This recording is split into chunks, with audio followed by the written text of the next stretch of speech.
নমস্কাৰ বন্ধু-বান্ধৱীসকল, আপোনালোকক আমাৰ চেনেলটোলৈ স্বাগতম জনাইছোঁ।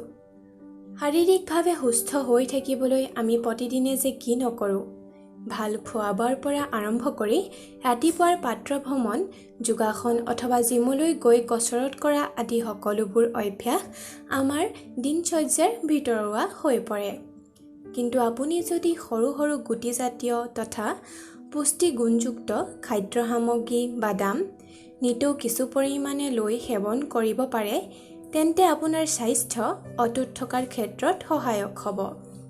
সাধাৰণতে বাদাম এবিধ মুখৰোচক খাদ্য সামগ্ৰী হিচাপে বেছি বিখ্যাত যদিও ইয়াত কেলচিয়াম, প্ৰটিন, শৰ্কৰা, ভিটামিন আৰু খনিজ পদাৰ্থ যথেষ্ট পৰিমাণে পোৱা যায়।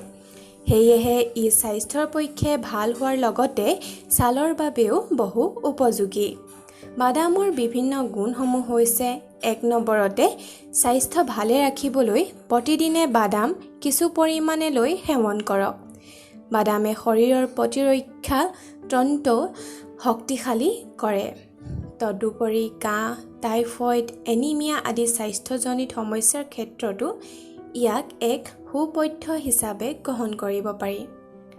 দ্বিতীয়তে, যিসকল ব্যক্তিয়ে সপ্তাহত অতি কমেও ৫ দিন বাদাম সেৱন কৰে, তেওঁলোকৰ শৰীৰত হাৰ্ট এটেকৰ আশংকা সামান্য লোকতকৈ ৫০% কমি যায়।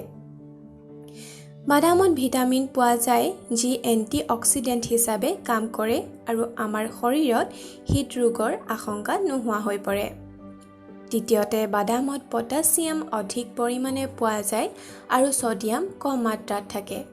সেয়েহে বাদাম সেৱনৰ দ্বাৰা শৰীৰৰ তেজ চলাচল প্ৰক্ৰিয়া সুগম হোৱাৰ লগতে শৰীৰৰ বিভিন্ন অংশলৈ অক্সিজেন পৰিপূৰ্ণ ৰূপত প্ৰবাহিত হয়। চতুৰ্থতে, বাদাম হ'ল কেলচিয়ামৰ এটা ভাল উৎস।